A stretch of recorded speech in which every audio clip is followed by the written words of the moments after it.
Welcome to the Global Energy Leaders Podcast, powered by R Squared Global.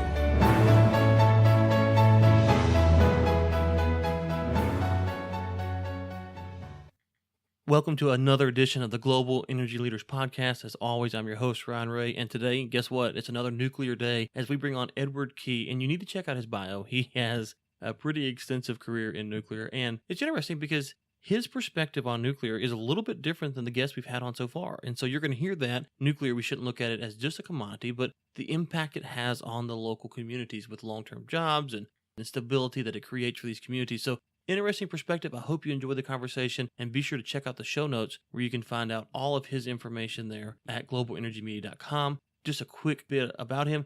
He is the CEO and principal consultant at Nuclear Economics Consulting Group, NECG, and you can find the link to their website and everything that we discussed today in the show notes. Without further ado, here's my conversation with Edward Kee.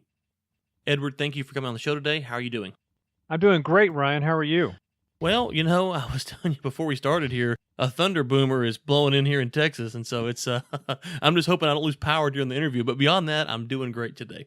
Yeah, I told you I was down there last weekend, and the numbers on the news stations were about how much we were short, we being Texas, on rainfall, Right. and how we're catching up in a real fast way that may not be so fun. Yeah, no, it's the last few days we've had some flash flood warnings come across for sure. So, okay, so let's get into it. Nuclear energy. I ask all my guests this that are involved with nuclear because it seems one of those topics that you don't know a lot of people, or you're not really sure why they got into nuclear. So, kind of give me your quick story. What got you into nuclear? What interests you about it? And what was your journey like to get to where you're at today? Yeah, look, I went to the Naval Academy, and when I left there, I went into Admiral Rickover's program, the Navy nuclear program, where I built the power plants on the Carl Vinson, one of the carriers. Left the Navy, went to grad school at Harvard, went into private power, went into consulting, and it kind of segued into nuclear over the years. I've been doing nuclear work since the 80s. But in the last 10 years or so, almost all of my work has been nuclear, and about half of it's been in litigation. I'm an expert witness in litigation cases. The other half is in advisory work, both inside and outside the U.S. I've been helping companies here. I'm part of the American Nuclear Society. We have a special committee on nuclear in the States. I've been working on nuclear issues in South Africa and Malaysia, Singapore, South Africa, Saudi Arabia, a few other places. I'm still doing that off and on, traveling a bit. But as we talked earlier, the big issue right now in the U.S. is keeping the plants we have already from closing down early. That's the most important, the most urgent issue we have in this industry. And I'm spending a lot of time on that over the past year or so. Okay, so let's kind of set the table, make sure that I understand and the listeners understand. As best I understand it, a nuclear power plant in the U.S. at least is set for I think it's a 60-year life expectancy. That might be, if I understand correctly, because they get a few extensions, maybe 40 is the actual number, but it gets to 60. Kind of walk us through what's the life expectancy of these plants, and then why are they being shut down early? Well, all the existing plants in the U.S. were built under an operating license from the Nuclear Regulatory Commission, the NRC, that had a 40-year life. That was, at the time in the 80s, probably a very conservative thing. These are very well-made plants, and we've already had a wave of almost every plant getting approval to operate for another 20 years, so 60 in total. And there are a couple of plants that are applying for another 20 years, a subsequent license renewal, so they'll be operating for 80 years in total. And that's probably going to happen. It's like, you ever heard the story about your grandfather's axe? You know, this is my grandfather's axe. Right. I replaced the head 3 times, Right. and the shaft I replaced about 6 times. These plants are really well built. If something's bad that gets replaced, they maintain them well. They could operate almost forever, except for some things like concrete and buried, piping for fire mains, pretty mundane stuff. And they're actually replacing that stuff to go to the 80-year mark. So these plants are operating to 60 years. They probably could operate to 80. Unfortunately, we've had a couple close down shortly after 40 years because they're just losing money in these markets. Kewanee in Wisconsin, Vermont Yankee in Vermont, they were basically losing so much money, and the prospects for making that back in the future just weren't there. So both cases, the companies had a really well-maintained plant operating well. just closed it. It's gone. They're both gone. It's a real problem. Yeah, let me interject there. So, okay, so we've got a plant. It's been around for a while. It looks like it can get an extension, and all of a sudden it shut down. Is this because environmental regulations or the market, or what's going on here to make these plants go out of business? Well, let's talk about this Kewanee and Vermont Yankee, the actual shutdowns that happened. Both of those plants had applied for and gotten approval to operate for an additional 20 years. So they could have operated 60. The NRC was happy. The owners invested a lot of money getting to that point. The problem was that they were operating in an electricity market with low prices, and the prices were low enough that their operating costs, forget capital recovery, just operating costs, cash operating costs were higher than the money they were making in the electricity markets. So they were losing money every hour, every day, every week. And the only way to stop that is to shut them down, close them down, get rid of all your staff, decommission them. And that's what they're doing. So it's a very sad thing. But these were nicely maintained plants, a lot of work on them, operating, performing well. They just couldn't make money because of the electricity markets, not because of the plants. So help me understand this then. As I understand it, uranium is plentiful and it's easy to get out the ground and store. So what would be the problem that the operating cost is so high right now? Well, look, fuel costs really aren't the issue. Fuel costs are maybe $7 a megawatt hour, maybe up or down from that. Uranium is a commodity. It's fairly cheap. The poor uranium miners are having trouble everywhere in the world. The real big piece of operating costs is people, operators, maintenance, having a refueling outage every year and a half or 2 years, contract labor around that. There's really no way to stop that because you have to have those people. You have to have trained operators, highly skilled and highly paid operators. And so if you look at the operating costs, maybe well over half of it's people costs, the rest is fuel and some capital expenditures, having to replace stuff to keep it operating. So it's really a people cost issue, which you really can't get around. Okay, so if I'm hearing you right, then it sounds like the market just isn't there for nuclear. So why would it be a bad thing for these nuclear power plants to close down early or close down at all? Well, if you're the owner and you're losing money, it's a good thing because it makes your bottom line a lot healthier. And if you stop losses, you're better off. But for the whole country, where we're losing a big source of clean, carbon-free, emission-free energy, it's a 24/7 baseload power plant. So when it closes down, the system's less reliable. A lot of jobs are lost. A lot of people don't work there anymore. And if you look at the economic impacts in Wisconsin and Vermont, huge losses, no more property tax, whole towns are basically closing down when these things close. The cheap, clean energy they made was valuable. And part of the problem is the electricity markets look at electricity as a commodity product. Doesn't matter where it came from, doesn't matter who made it, but electricity is different. The power from a nuclear plant has attributes like clean air, zero emissions, reliable, baseload, all that kind of stuff that don't get valued. And if you valued these other attributes, these things would be in operation. And I guess I could go on and say that New York and Illinois had 6 or more units that were going to close down last year, and they didn't because both states said, okay, we're going to pay these nuclear plants some more money. They call them zero emissions credits because they don't produce any emissions.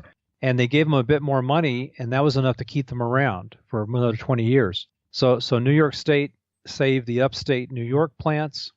Illinois saved the Quad Cities and Clinton plants by giving them these zero emission credits, or ZECs. And that's pretty controversial right now. There are proceedings going on at FERC and in the courts, people trying to knock that down, mostly the fossil power plant people. But they decided as a state matter, they were better off having these things than having them closed down. And they took action to save them. Ohio, Pennsylvania, New Jersey, Connecticut are now thinking about doing something similar. On the other side of the picture, Massachusetts seems to be quite happy for Pilgrim to close. California seems happy for Diablo Canyon to close. New York State, in fact, is happy for Indian Point to close. They've agreed to do that. So it's a state matter. It's a political matter. But the value of these things goes beyond commodity electricity. The problem is the markets they sell into don't recognize that. Okay, but could someone say, well, those same jobs and stuff could be created by renewables or natural gas or oil? Could they say that, and that would be a fair exchange, especially natural gas and renewables? There are jobs in natural gas and there are jobs in renewables, but the magnitude of those jobs and the skill level of those jobs, I don't know if you've ever looked at the workforce for a wind farm or for a solar plant. It's a lot of jobs when you're building them. Right, construction when you're operating them, there aren't so many. And so it's a strange argument to say that we like nuclear power plants because they have higher paid jobs, but it's really true. The communities around the plants that have retired early really impacted severely because that whole part of their economy that's been going on for 40 years is suddenly gone. And it won't be replaced by gas power plant guys or solar guys or wind guys. There just aren't enough of those to make a difference. So it sounds like you're saying that this is more of a generational type job, a job that, a husband or a father or a mother or whoever could get it at their 20s and work their whole life, and then, they can kind of, have a good, stable career. That kind of seems part of the argument that you're making there. Well, I'm not sure it's a family kind of a thing, but there are a lot of people who spend their whole careers at nuclear power plants, and it's a pretty good career. You mentioned you knew somebody that worked at the one near you. Mm-hmm. It's a pretty high skilled job. It's a pretty high pressure job in a way that's kind of interesting. And if you lose that job, you got to do one of two things. You got to move somewhere else to another nuclear power plant, or you got to find something else to do. It's a pretty tough thing. And as a general matter, we've been shrinking more as more of these things close. We went from 105, now we got 99 operating reactors. There'll probably be only 80 or so in a few years. There's no place for these guys to go. And I know a lot of people who work in the nuclear power plant side of things who spend a lot of time in Korea or in Japan or other countries because that's where the jobs are. It's a pretty sad thing when the American nuclear industry has to go out offshore to find a decent paying job. To help us keep the lights on, let's thank our sponsor. For over 20 years, R Squared Global has served the energy and infrastructure industries. With offices in Texas, Alabama, and Louisiana, R Squared Global offers engineering, survey, right-of-way, and GIS solutions. For more information, please visit www.gor2.com. Okay, so I want to reset here. You've talked about some numbers and you've thrown out where some plants might be in danger of retiring early or closing down early. Kind of reset that for me just so I can kind of go further. I've kind of lost track of where what is going on exactly. Yep. Well, look, let's just go back a bit, and I'm going to go back to around 1990. The United Kingdom put into place this electricity market thing, first one in the world, the pool market of England and Wales. About 10 years later, we put them into place in the U.S. and New England, Mid-Atlantic, Texas, California, sometime between 2000 and 2010. And those markets involve putting a wholesale electricity market into place and also separating the ownership of generation, like nuclear plants, from the utilities. So you had these standalone nuclear plants, standalone other plants as well, selling their power into an electricity market, rather than being part of a vertically integrated, regulated utility as we had for 100 years, still do in the Southeast and a few other places. And when that happened, if electricity market prices were high, all those power plants could make a fair bit of money, make profits, maybe somebody builds new ones. But if they're low, it's just waiting until somebody can't take the losses and retires, whether it's a coal plant or a nuclear plant or even gas plants are shut down because of low prices. So low electricity prices are caused by a few things: low natural gas prices, because gas is on the margin in a lot of markets, low demand growth since about 2008 when the financial crisis hit. We haven't grown our economy much, and when we have, it hasn't been connected with any big increases in electricity demand. A lot of manufacturing has been shipped to China or somewhere else. We have this forced investment because of federal tax subsidies in wind and solar. Even though you didn't need any more generation, you had people building windmills, and I'm sure you've seen them go by your place heading out to West Texas. Oh, yeah. They're building huge windmills out there because of federal tax credits. And even though we don't need the power, we're getting it. That drives electricity market prices low and sometimes negative, if you can believe that.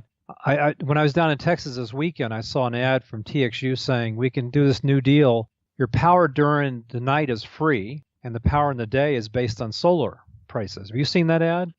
No, I haven't seen that ad personally. Well, so it turns out that prices when the wind's blowing at night are often negative in Texas. Mhm. So if you're giving people price power for free at night, you're actually making money, which is bizarre, but it's true. But if you're a nuclear power plant at Comanche Peak, that's a big trouble because you're losing money every hour you operate. Right. So that's what's happened, and that's driven. So Kewanee was the first one in the modern time to close early. Vermont Yankee came after that. Then there were the upstate New York plants, Fitzpatrick, 9 Mile Point, and Kewanee. They all were going to close until New York's Public Utilities Commission put into place these special ZEC payments, and they're staying around. Illinois was going to close down Clinton and Quad Cities out sort of in the west and the south part of Illinois. They just got ZEC payments, and they're going to stay around. Now we've got, Ohio, Davis, Bessie, Perry, Beaver Valley, all owned by First Energy. They're talking about closing those. Palisades over the border in Michigan's about to close. 3 Mile Island didn't make the capacity auction in PJM, and they're going to close probably. So a lot of states are looking at this and saying, what's happening here? We're going to lose all these nuclear plants because of electricity market prices, and they're going to be gone forever. So other states are looking at what Illinois and New York did and trying to figure out if they can do something similar. I'm speaking at an event in Columbus, Ohio, in about a week about this. So how can the state come up with something to save the Davis, Bessie, Perry, and the Beaver Valley, which are just across the border in Pennsylvania, but they're part of a First Energy's fleet. And then maybe we'll be down talking to people in Pennsylvania about what they can do. It's a state thing. Diablo Canyon in California is going to close early, and that was a deal between the state and the utility. That's almost certainly going to happen, but not for a few years. Indian Point in New York, downstate New York, near Manhattan, is going to close early because the political benefits of doing that are pretty high for the governor. Yeah, let me interject there real quick. So New York has these ZECs, and that's because of you got a zero emission. They're going to give you a credit back to kind of offset your costs so that you can break even, make money, whatever the case may be. But what you're saying is that Indian Point, even though that they're zero emission and they're candidates for the ZECs, they're still going to be closed down. Well, yes, and let me just push back on what you just said, because they're close to Manhattan. They're on the Hudson River, just north of Manhattan, right? Mm-hmm. They are in the Manhattan load zone, and so electricity market prices there are pretty darn high. Mm-hmm. They're making a pretty good profit. Okay. But the political folks in New York have been fighting this thing tooth and nail, trying to stop it because it's close to Manhattan. There's a worry about that. Because of fish in the Hudson River, you name it, there's been a lawsuit about it. And so they've been fighting a litigation case about license renewal there for almost a decade. And so essentially the owner said, okay, fine, we'll settle these lawsuits. We'll operate for a few more years, not 20, but a few more, and then we'll close early, assuming that that's not going to cause, reliability problems. And we'll see how that turns out. But essentially, everyone litigated so much that they ended up giving up. And I think Entergy, the owner, based in Louisiana, has both regulated nuclear plants in the Louisiana, Mississippi area, and these unregulated merchant plants in New York and elsewhere. And their experience with the unregulated merchant plants has been pretty bad. And they sort of said, our strategy is getting out of that business because we're losing money, whether it's closing down Pilgrim, closing down Vermont Yankee, closing down Palisades, but also Indian Point. Even though it's making money for us, it's a risky business, and we want to pull back into our regulated business where we know we're going to make money. So it was a combination of strategy on the part of the owner, Entergy, and political motivation from New York that have been fighting this thing, trying to get it closed down for more than a decade. Right. So let me make sure I'm understanding all this, because it sounds kind of complicated here. Because what I'm understanding it's complicated. Yeah, sorry. No. You're doing a good job. I'm slow. So you gotta hold my hand here. New York, as I understand it, they banned fracking. Right. You can't frack in New York, and so now we're getting ready to close down a profitable nuclear plant. What does that do to the grid? It would sound like that you said it's a high demand grid in New York City, which I can imagine. If you take this power plant off, what is that going to do for the grid in New York? Because 2024, I mean, that sounds like a long way away, but in terms of power plants and energy and stuff, 2024 is really just right around the corner. Yeah, look, my view is that when these plants close, if and when they close, it'll make the system there less reliable and more prone to outages. It'll make the costs higher because I have to bring in power from somewhere else, probably dirtier. It's going to be, at least part of it's going to be coal and gas. New York already relies a lot on bringing power all the way from Quebec down, from Hydro-Quebec hydro plants all the way down through New York to New York City. We've had a couple of major outages on those lines. One transmission outage means that the whole city goes down. Having that generation close by makes that less likely. So there have been a lot of studies done about how much prices will go up, about what kind of reliability issues might happen, but there aren't many studies that say they'll be cheaper or more reliable. They're talking about putting a natural gas-fired power plant somewhere in the same area. That might be enough, but until that's built, we won't know what that's going to look like. Okay, so one more follow-up on New York, then we'll move on to kind of get a broader perspective on different states here. Once this plant's closed, assuming it does close in 2024, you just can't go back and reopen it, right? It's decommissioned and shut down, and that's it. So it's not like New York in 2026 could say, hey, we made a mistake. It's 10 to 15 years to build a new one, assuming that everything goes fast. So this is a really a big problem if it goes like you're saying. It could go worst case scenario. Yeah, look, the issue in the U.S. is that there's sort of two ways you can own a nuclear power plant. One way is an operating license. And if you have an operating license, that means you can operate, and you have to have all of your operators and all of your staff and all of your training there, even if you're not actually running the plant. And so there have been a couple of nuclear power plants with long outages, a year or more, but they still had to pay their staff because they still had an operating license. The other way is to have what's called a possession-only license. You transition to that as a stepping stone toward decommissioning. You still own the plant, but you can no longer operate it. And that, in theory, could be changed, but no one's ever come back from that. Okay? It just has never been done. The costs and the risk of doing that are just too difficult for anyone to contemplate. So what happens is once you go from operating license to possession-only license, it's a one-way permanent trip to decommissioning. One of the things we've talked about in the industry is doing things more like the Canadians do. Bruce, their huge power plant in Ontario, had 4 of their reactors shut down for over 10 years because they didn't need the power, and then they brought them back. They mothballed them effectively. And that's what you'd do with any other kind of power plant.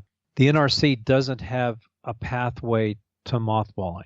And so one of the things a lot of us talk about is, wouldn't it be great if we could do that, have a way to cut the costs at these plants, but keep them around for a decade until power prices get high, until we need them, until we have to meet some carbon agreement, and then bring them back. But we don't have a way to do that now.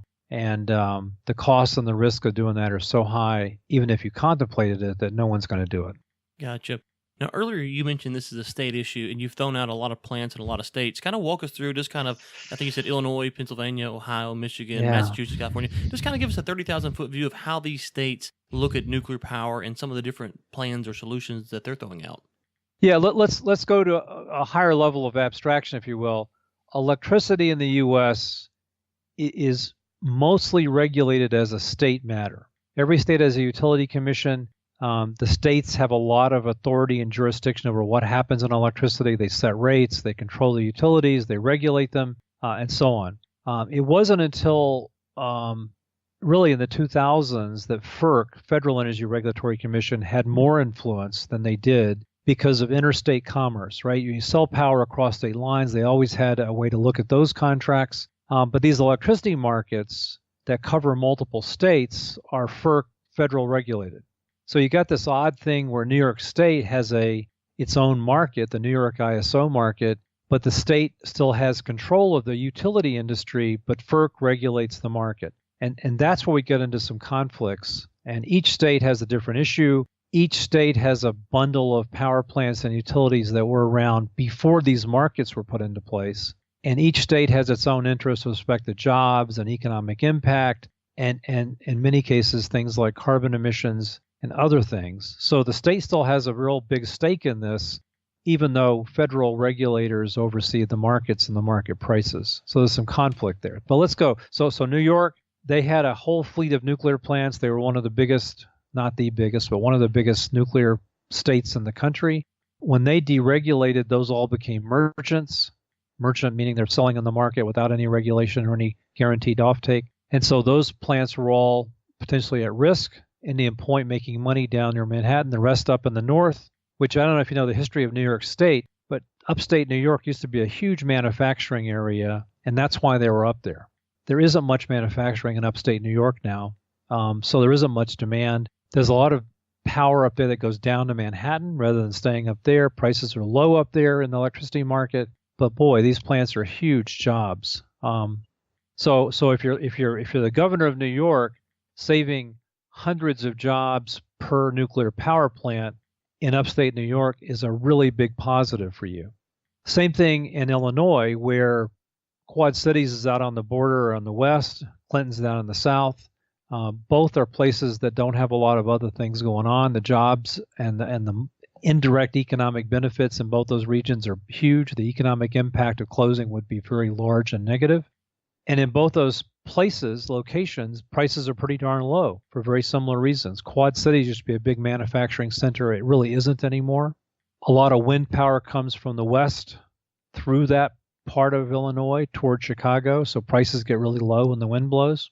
If you're Quad Cities nuclear plant, that's what you get paid. So they had problems both because of the power prices and the local demand was gone. Ohio, is sort of similar. They've got fairly low electricity prices across that whole state.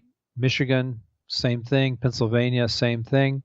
And all those states have an interest in these nuclear power plants. They basically were built and paid for by regulated ratepayers in the states, and now they're going to be gone. And it's a real issue, not only jobs, but clean air, reliability, all kinds of things that the state regulators and the state government care about and have authority to do something about.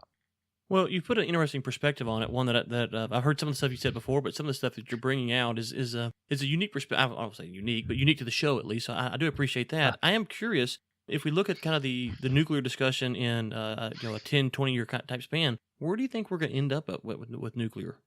Well, the bigger problem, closing down these nuclear plants will be a big negative thing for us in terms of emissions, in terms of jobs, but also in terms of our nuclear power industry. If you look back 30 or 40 years ago, the U.S. nuclear power industry was it. We started the business. We had the biggest players in the business. The entire French, German, every nuclear power plant in the world virtually was built based on designs that came from Westinghouse or GE or Babcock and Wilcox or combustion engineering or whatever. This industry was formed in the U.S. and it went outside. And so a lot of what we do in the world around nuclear power in terms of policy and strategy, proliferation issues, we will no longer be in a position of having a U.S. nuclear power industry. And so our ability to participate in and influence the world nuclear power industry and the world nuclear weapons business, frankly, will be diminished. And if we don't build any more here, the Chinese are building them like gangbusters and are doing a pretty good job. The Russians are building them all over the world. The U.S. industry is going to be shut out of that, and our industry is going to die. And that's a longer term worry that goes well beyond electricity or nuclear power. It's a U.S. strategy issue.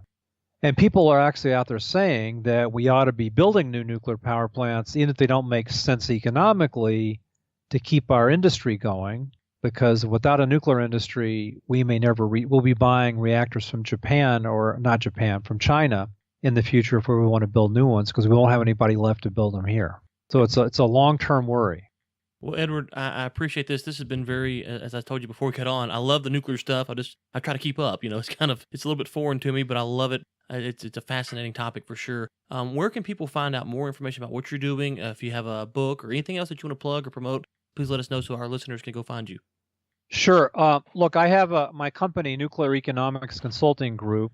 The website, which is www.nuclear-economics.com, has a lot of stuff on it. I publish things called commentaries every month or so on issues like we've been talking about and more. Some are maybe more detailed than anyone wants to read, but they are used around the industry a lot. I speak at conferences. I've got some reports we've done for clients linked to them on the website. that's probably the best place to go. I'm on Twitter. I'm on LinkedIn. I have my own group called Nuclear Power: The Next Generation. I started, 2007. I've got almost 50,000 members on my LinkedIn group. So a lot of places you could go to find me. Google me. You'll find a lot of hits. Absolutely. We will link to the stuff that we have in the show notes at globalenergymedia.com, so the listeners can go there and just click right to it and go to your website, and it sounds like there's a lot of good information there. Edward, thank you so much for your time today. I enjoyed having you on the program. Great. Thanks, Ryan. Thanks again to Edward for coming on. Really enjoyed the discussion. I said you got to hold my hand there, and that's because this nuclear stuff, I find it fascinating, but you know what? It is so outside my wheelhouse that it's every time we have on a guest, it's something new. I learned something new. So really enjoyed the discussion. Be sure to check out his stuff. We talked offline there. The guy really knows his stuff. I mean, he's involved in nuclear around the world, and so it's quite fascinating just to hear someone with that kind of knowledge enlighten you, on what's going on. So I hope you enjoyed the program. Be sure again, globalenergymedia.com is where you can find the show notes, and you can connect with him, join his LinkedIn group, and all of that stuff as well. The Global Energy Leaders podcast is produced by Michael Sims and Chris Prine. Chris Prine also serves as editor for the Global Energy Leaders podcast. Until next time, keep climbing. Thanks for listening to the Global Energy Leaders podcast, powered by R Squared Global.